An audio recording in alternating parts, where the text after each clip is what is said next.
Learn how to install new fonts in Microsoft Word.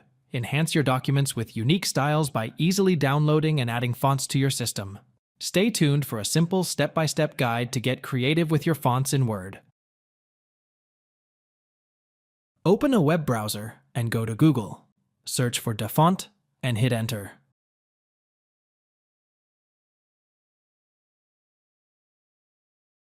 Browse the website for a font you like. Click on the font you want and select Download.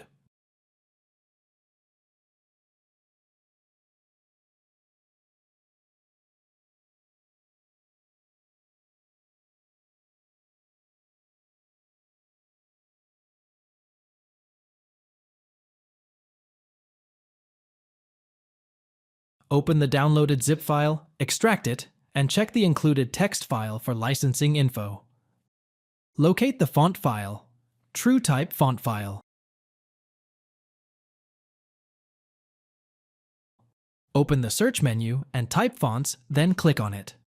Drag and drop the font file into the Fonts folder. Open Microsoft Word to check if the font is installed. Thanks for watching. If it helps, make sure to hit like and subscribe.